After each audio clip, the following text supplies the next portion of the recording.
Perhatian bagi Anda yang tidurnya sering terganggu karena harus bolak-balik ke kamar mandi. Ada rahasia untuk bisa tidur nyenyak hanya dalam waktu 1 hari. Hari ini saya akan mengungkapkan cara mengatasi masalah ini tanpa obat dan tanpa perlu pergi ke rumah sakit. Bapak dan Ibu sekalian, izinkan saya bertanya dengan jujur. Tadi malam, berapa kali Anda terbangun? 1 kali, 2 kali, atau mungkin 3 sampai 4 kali? Saat mata terbuka, karena ingin buang air kecil di tengah malam, apakah Anda hanya membiarkannya sambil membatin, "Aduh, saya sudah tua, jadi wajar saja menyusahkan begini." Orang yang akan saya perkenalkan hari ini adalah Ibu Sri Wahyuni, seorang lansia berusia 76 tahun. Beliau adalah sosok yang sangat anggun dan tampak sehat, tetapi saat pertama kali datang menemui saya, wajahnya pucat pasi seperti tanah.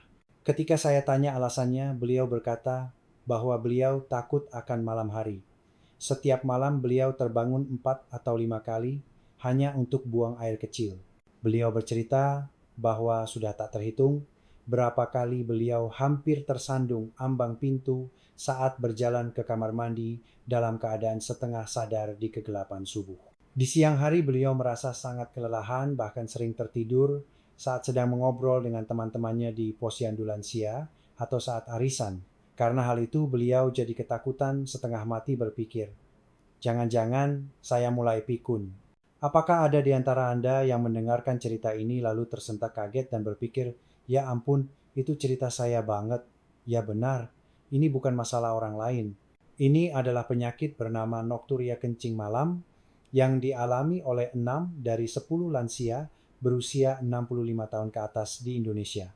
Ya, barusan saya menyebutnya sebagai penyakit. Banyak orang yang menahannya dan berpikir, kalau sudah tua wajar saja begini, atau ini karena kandung kemih saya sudah tua. Tapi Bapak Ibu sekalian, Anda sama sekali tidak boleh menyepelekan hal ini. Ini bukan sekadar masalah tidur yang terganggu. Jika Anda terus terbangun di malam hari, racun yang mematikan akan menumpuk di otak kita. Kita harus tidur nyenyak agar kotoran atau limbah yang menumpuk di dalam otak bisa terbilas bersih, tapi karena Anda terus terbangun, proses pembersihan itu tidak terjadi. Jika ini menumpuk, bisa berujung pada demensia pikun. Apalagi seperti Ibu Sri Wahyuni jika Anda mengalami kecelakaan seperti terpeleset saat pergi ke kamar mandi di kegelapan malam, tulang pinggul Anda bisa patah, dan Anda mungkin harus berbaring di tempat tidur seumur hidup. Kencing malam adalah sinyal darurat yang sangat kritis yang dikirimkan oleh tubuh Anda. Namun ada kabar yang sangat menggembirakan. Setelah Ibu Sri Wahyuni mempraktekkan metode yang saya ajarkan hanya dalam 1 hari, jumlah kunjungan ke kamar mandi malam itu langsung berkurang separuhnya. Seminggu kemudian beliau menelepon saya untuk mengucapkan terima kasih karena beliau bisa tidur sampai pagi tanpa terbangun sekalipun. Apakah beliau menjalani operasi? Tidak. Apakah beliau minum obat mahal? Tidak. Ini adalah metode yang bisa dilakukan di rumah sekarang juga tanpa mengeluarkan uang sepeser pun 0 rupiah. Anda tidak bisa melakukannya karena Anda tidak tahu caranya, tapi kalau sudah tahu, siapa saja bisa sembuh. Hari ini dengan pengalaman saya sebagai dokter selama 20 tahun, saya akan membagikan 5 solusi pasti agar Anda tidak perlu ke kamar mandi sepanjang malam dan bisa tidur nyenyak sampai pagi. Bagi Anda yang menonton video ini sampai habis hidup, Anda akan berubah mulai malam ini juga. Sebelum kita masuk ke pembahasan utama, jika Anda menantikan video ini, silakan tekan tombol suka like dan tolong tuliskan komentar 2 kata saja, tidur nyenyak. Baik, saya tidak akan berlama-lama di pembukaan. Saya akan sampaikan 2 rahasia inti terlebih dahulu tentang bagaimana Ibu Sri Wahyuni bisa mengurangi frekuensi ke kamar mandi secara drastis hanya dalam 1 hari. Ini tidak memakan biaya dan bisa Anda lakukan sekarang juga. Pertama, mulai jam 6 sore hari ini Anda harus berhenti minum air. Bukan hanya air putih, tapi kuah sayur, buah-buahan, dan teh semuanya harus dihentikan. Jika Anda benar-benar haus, cukup basahi bibir atau minum seteguk kecil saja. Ibu Sri Wahyuni sempat merasa keberatan dan protes kepada saya. "Dokter saya ini demi kesehatan setiap habis makan malam saya pasti minum secangkir teh hangat. Lalu sambil nonton sinetron saya makan apel atau pir yang dikupas karena katanya bervitamin. Itu satu-satunya hiburan saya, masa tidak boleh?" Ya, Anda harus menghentikannya. Alasan terbesar mengapa para lansia terbangun di malam hari justru karena asupan cairan yang mereka konsumsi demi kesehatan itu. Saya akan jelaskan alasannya. Saat kita masih muda, meskipun kita minum air bergelas-gelas di malam hari lalu tidur, kita tidak terbangun sama sekali sepanjang malam. Mengapa bisa begitu? Karena di dalam otak kita ada penjaga pintu yang sangat pintar. Istilah medisnya adalah hormon antidiuretik, tapi sederhananya ini adalah hormon yang memekatkan urin. Penjaga pintu ini mulai bekerja saat malam tiba. Karena tuannya harus tidur di malam hari, dia memerintahkan ginjal kurangi jumlah urin. Itulah sebabnya saat muda urin yang diproduksi sepanjang malam hanya sedikit dan sangat pekat sehingga kita bisa tidur nyenyak sampai pagi. Namun ketika usia melewati 60 tahun, sayangnya si penjaga pintu ini ikut menua dan tidak bekerja dengan baik. Malam sudah tiba, tapi dia tidak memberikan perintah untuk mengurangi urin. Akibatnya bahkan di malam hari, urin yang jernih dan encer terus diproduksi dalam jumlah banyak sama seperti di siang hari. Ukuran kandung kemih kita hanya sebesar 2 gelas air mineral, gelas, tapi jika air terus membanjir, masuk sepanjang malam, tentu saja akan meluap. Maka dari itu, otak menyalakan alarm darurat dan terus membangunkan Anda dari tidur. Jadi karena hormon tidak bekerja, kita harus mengaturnya sendiri secara manual. Matikan keran air setelah jam 6 sore. Hanya dengan menjaga hal ini, frekuensi ke kamar mandi di malam hari akan berkurang separuhnya. Kedua, 2 jam sebelum tidur, berbaringlah di sofa dan angkat kaki Anda lebih tinggi dari jantung selama 20 menit. Anda bisa mengganjal bantal di bawah kaki atau menyandarkan kaki ke tembok. Anda mungkin bertanya, apa hubungannya ini? Apa kaitan kaki dengan air kencing? Sangat berkaitan erat. Saat saya melihat kaki Ibu Sri Wahyuni bekas karet kaus, kakinya terlihat jelas dan pergelangan kakinya bengkak edema, itu semua adalah air. Di siang hari karena kita beraktivitas sambil berdiri atau duduk gravitasi, membuat cairan tubuh turun dan menumpuk di kaki. Sama seperti air yang menggenang di saluran bawah betis Anda penuh dengan air. Nah, apa yang terjadi jika Anda berbaring untuk tidur di malam hari? Air yang menumpuk di kaki itu karena tidak ada lagi gravitasi yang menahannya di bawah akan mengalir kembali ke atas. Kembali ke peredaran darah dan akhirnya masuk ke ginjal. Bagi ginjal ini seperti bencana mendadak. Tuannya sudah mau tidur, tapi tiba-tiba banjir air datang dalam jumlah besar jadi ginjal. Berusaha cepat-cepat mengolahnya menjadi urin untuk dibuang. Inilah alasan mengapa Anda terbangun ingin buang air kecil hanya 1 atau 2 jam setelah tertidur. Air yang tadinya ada di kaki semuanya berkumpul di kandung kemih. Jadi apa yang harus dilakukan? Jangan buang air itu saat Anda sedang tidur, tapi buanglah sebelum Anda tidur. Setelah makan malam, saat menonton TV, angkat kaki Anda tinggi-tinggi selama 20 menit. Dengan begitu air di kaki akan bersirkulasi dan diubah menjadi urin. Lalu tepat sebelum tidur, pergilah ke kamar mandi untuk membuang semuanya sampai tuntas. Dengan cara ini, air yang seharusnya memenuhi kandung kemih di tengah malam sudah terbuang lebih dulu, jadi Anda bisa tidur jauh lebih nyenyak. Ibu Sri Wahyuni pun mengatakan bahwa perbedaan antara hari beliau mengangkat kaki dan hari tidak bagaikan langit dan bumi. Matikan keran air setelah jam 6 sore. Angkat kaki sebelum tidur untuk membuang cairan. Coba praktikkan 2 hal ini malam ini juga. Besok pagi, rasa segarnya akan benar-benar berbeda. Informasi penting ini tidak boleh berhenti di Anda saja, kan? Jika Anda membagikan video ini kepada teman-teman yang juga susah tidur, Anda akan menjadi penyelamat hidup mereka. Nah, sudah berhenti minum air dan sudah angkat kaki tapi masih terbangun di malam hari, Anda harus segera memeriksa kantong obat yang Anda minum sekarang. Ini adalah rahasia ketiga. Apakah Anda meminum obat darah tinggi setelah makan malam? Jika ya, kemungkinan besar pelakunya adalah obat tersebut. Ibu Sri Wahyuni juga begitu. Dok, kalau pagi saya sering lupa karena sibuk, jadi biar tenang saya minum obat darah tinggi setelah makan malam, katanya. Beliau pasien yang sangat patuh, namun kepatuhan itu justru menjadi racun. Di dalam obat darah tinggi seringkali terkandung komponen diuretik. Apa itu diuretik? Sesuai namanya, Itu adalah obat yang memaksa tubuh memproduksi urin untuk dibuang. Tujuannya membuang cairan tubuh untuk menurunkan tekanan darah. Efek obat ini biasanya bertahan selama 6 hingga 8 jam setelah diminum. Mari kita hitung. Jika Anda minum obat ini jam 7 malam, maka pada jam 1 malam, jam 3 pagi, jam 5 pagi saat kita seharusnya tidur nyenyak, efek obat itu sedang bekerja memeras ginjal untuk memproduksi urin. Anda terpaksa ke kamar mandi, bukan karena kemauan sendiri, tapi karena pengaruh obat.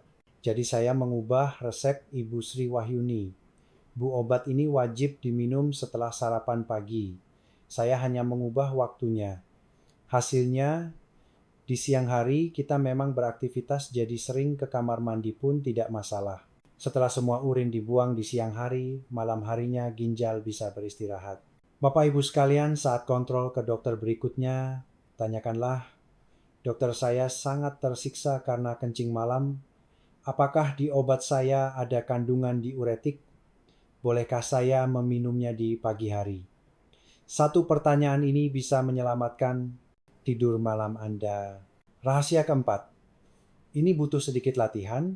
Ini adalah latihan untuk tidak tertipu oleh kebohongan otak saat terbangun di malam hari.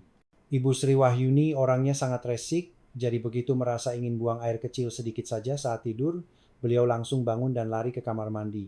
Tapi saat sampai di sana, apakah keluarnya banyak? Tidak, cuma keluar sedikit kerit lalu selesai. Padahal rasanya tadi kebelet sekali. Inilah yang disebut sinyal palsu atau urgensi. Kandung kemih kita sebenarnya cukup besar. Bisa menampung 2-3 gelas air mineral dengan mudah, tapi seiring bertambahnya usia sensor kandung kemih menjadi sensitif. Baru terisi setengah gelas saja dia sudah melapor bohong ke otak, Tuan sudah penuh, harus dibuang sekarang juga. Kebiasaan langsung lari ke kamar mandi begitu terbangun malam hari justru membuat sensor pembohong ini makin sensitif. Dia belajar, oh Tuan langsung bereaksi kalau aku bilang begitu. Jadi perlu latihan. Mulai malam ini jika Anda terbangun dan merasa ingin pipis jangan lihat jam. Berbaringlah diam di tempat tidur dan hitung angka dalam hati. Cukup 2 menit, hitung pelan-pelan sampai 120. Sambil menarik napas panjang, berpikirlah, ini palsu. Kandung kemih saya masih kuat. Ajaibnya, jika Anda menahannya selama 2 menit, rasa kebelet yang mendesak itu seringkali hilang seperti bohong dan Anda bisa tidur lagi. Ibu Sri Wahyuni awalnya takut, dok kalau saya tahan nanti malah ngompol di kasur bagaimana? Tapi setelah dicoba, ternyata sebelum hitungan sampai 100 beliau sudah tertidur lagi. Pas bangun pagi, jumlah urinnya pun banyak tanda kandung kemih berfungsi normal menampung. Ini adalah terapi terbaik untuk meningkatkan kapasitas kandung kemih dan mendidik ulang otak. Terakhir, tambahan singkat. Adakah di antara Anda yang mendengkur parah? Jika ada sleep apnea, henti napas saat tidur, jantung kita akan berteriak, tolong saya sesak napas. Akibatnya, jantung akan mengeluarkan hormon diuretik yang sangat kuat.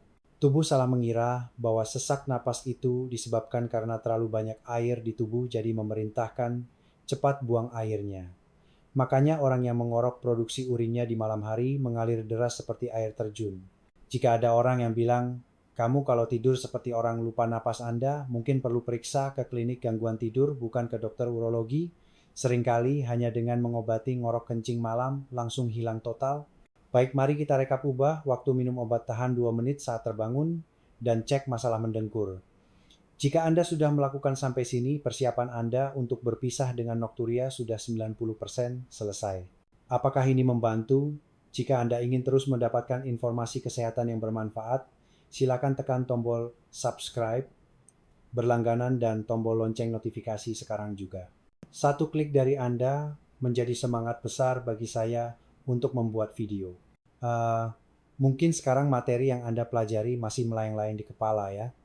Karena takut Anda bingung bagaimana memulainya, saya sudah buatkan jadwal 24 jam bebas kencing malam yang benar-benar dipraktikkan oleh Ibu Sri Wahyuni. Anda tidak perlu bingung, cukup ikuti jadwal ini persis selama 3 hari saja. Jadwal harian Ibu Sri Wahyuni, pagi jam 07.00, hari dimulai. Begitu buka mata, apa yang pertama dilakukan? Ya minum segelas air dan minum obat darah tinggi. Dulu diminum santai saat malam, sekarang begitu bangun tidur langsung diminum supaya efek obatnya bekerja siang hari dan habis saat malam. Siang hari waktu bebas. Yang penting di sini adalah minum air. Banyak orang takut ke kamar mandi malam hari jadi mereka tidak minum sejak siang. Itu bahaya. Siang hari Anda harus minum cukup supaya kotoran dalam tubuh bisa keluar. Ibu Sri Wahyuni di siang hari tetap minum kopi kesukaannya dan makan sayur berkuah sepuasnya. Sore, jam 17.00 jam 5. Sore, alarm siaga berbunyi, mulai lakukan pemanasan. Setelah jam 5 sore, stop minuman berkafein kopi, teh, dan buah-buahan juga stop sampai jam ini. Sepotong semangka atau pir yang Anda makan setelah makan malam adalah penjahat utama yang menyiksa Anda sepanjang malam. Malam jam 18.00 jam 6 sore. Waktu makan malam. Mulai jam ini dilarang minum kuah. Jangan makan nasi yang disiram kuah, makanlah lauk pauknya saja keringan. Kebiasaan minum 1 gelas penuh setelah makan juga harus dikurangi jadi setengah gelas. Ibu Sri awalnya paling menderita di sini. Dok, mulut saya asam dan ingin ngemil malam-malam bagaimana? Saya ajarkan rahasianya mengemut es batu. Jika haus sekali jangan minum air, diteguk glek-glek tapi masukkan 1 kotak kecil es batu ke mulut dan emut perlahan seperti permen. Dahaga hilang tapi jumlah air yang masuk sangat sedikit. Ini sangat efektif. Malam jam 20, jam 8 malam waktu nonton sinetron atau berita. Jangan cuma duduk diam di sofa, tumpuk bantal tinggi-tinggi dan naikkan kaki ke atasnya. Atau berbaring di lantai dan kaki ditaruh di atas dudukan sofa. Cukup 20 menit. Ini waktunya air yang seharian menumpuk di kaki turun mengalir ke kandung kemih. Malam jam 22.00 jam 10 malam. Sesaat sebelum tidur, pergi ke kamar mandi untuk terakhir kalinya. Kosongkan sehabis-habisnya seolah diperas sampai tuntas. Lalu berbaring di tempat tidur. Jika tiba-tiba mata terbuka jam 2 pagi, jangan langsung bangun, pikirkan, otakku tertipu lagi. Tarik napas panjang di kasur dan hitung sampai 120. Jika sudah hitung sampai 120 tapi benar-benar tidak tahan barulah pergi. Tapi biasanya Anda akan tertidur lagi sebelum itu. Nah, saat mau mempraktikkan ini pasti muncul pertanyaan. Saya akan bahas 2 pertanyaan yang paling sering ditanyakan lansia di ruang praktik. Pertanyaan pertama, Dok, kalau sudah tua tidak minum air nanti darahnya jadi kental dan bisa kena stroke, saya khawatir sekali. Jawabannya, jika Anda sudah minum cukup di siang hari, Anda sama sekali tidak perlu khawatir. Tubuh kita tidak serapuh itu. Cairan yang dikonsumsi siang hari sudah cukup untuk memutar sirkulasi darah sepanjang malam. Justru minum banyak air di malam hari membuat tidur terganggu yang malah menaikkan tekanan darah dan lebih buruk bagi kesehatan otak. Tenang saja dan stop minum air malam hari. Pertanyaan kedua, haruskah saya menulis jurnal berkemih, buku harian kencing? Repot Ya memang repot, tapi tidak perlu tulis tiap hari. Cukup 3 hari saja. Tidak perlu ukur tepat berapa mililiter. Cukup tulis kira-kira setengah gelas aqua atau 1 gelas penuh. Ini penting. Kenapa? Kalau Anda terbangun malam dan jumlah kencingnya banyak, berarti pengaturan air minum Anda yang harus diperketat. Tapi kalau jumlahnya sedikit seperti pipis burung tapi sering terbangun, itu berarti kandung kemis sensitif dan mungkin butuh obat. Cara paling akurat untuk membedakannya adalah catatan Anda. Kalau Anda bawa catatan 3 hari ini ke dokter, dokter pasti akan menyambut Anda dengan gembira dan berkata, "Wah Bapak, Ibu benar-benar pasien yang luar biasa." Bagaimana? Tidak sesulit yang dibayangkan, bukan? Ibu Sri Wahyuni awalnya juga ragu. Mana bisa saya lakukan? Tapi setelah mencoba 1 hari saja, beliau bilang badannya terasa ringan, seperti hidup kembali. Bapak Ibu sekalian, percayalah pada saya dan coba ikuti cara ini malam ini saja. Tidak ada ruginya mencobakan, tapi tidak ada ruginya itu bisa mengubah hidup Anda.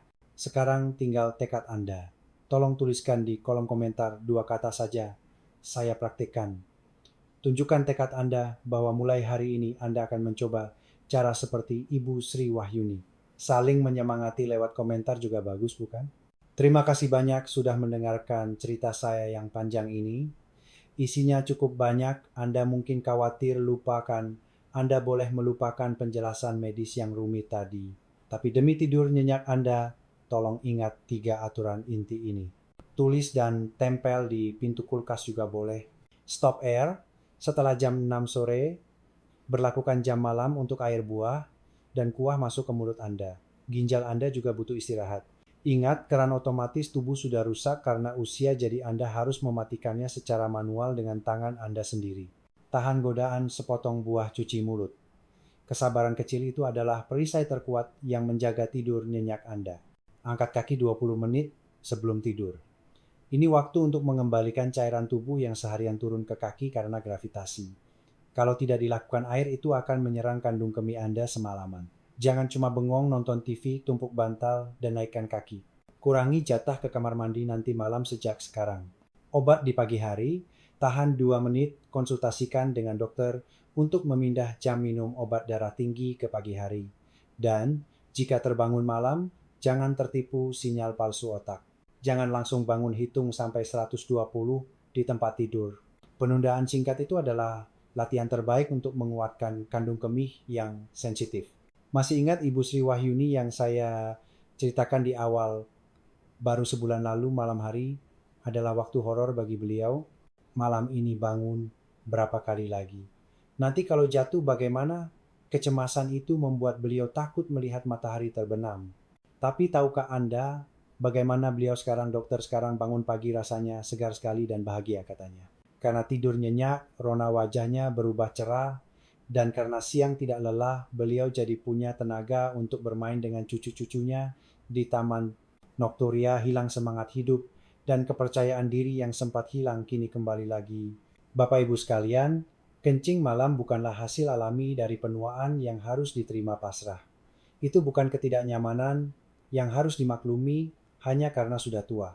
Ini adalah gangguan yang bisa disembuhkan jika Anda tahu cara kerja tubuh dan mengubah sedikit kebiasaan. Cobalah, praktikkan cara yang saya ajarkan hari ini dengan tekad kuat selama 3 hari saja mulai malam ini. Jika setelah itu sama sekali tidak ada perubahan, barulah jangan ragu bawa catatan kencing 3 hari Anda dan pergilah ke dokter. Bantuan medis bisa dilakukan. Yang terpenting adalah keinginan kuat Anda untuk merawat tubuh sendiri dan tidak menyerah. Saya berharap dengan tulus malam-malam Anda tidak lagi menjadi waktu penuh penderitaan bolak-balik kamar mandi, melainkan menjadi waktu istirahat yang manis untuk menyambut hari esok. Semoga malam ini Anda bisa bermimpi indah dengan tenang, tanpa terbangun sekalipun. Saya mendukung Anda dengan sepenuh hati. Sekian dari saya, Dr. Agus Setiawan, sahabat kesehatan terpercaya para lansia Indonesia.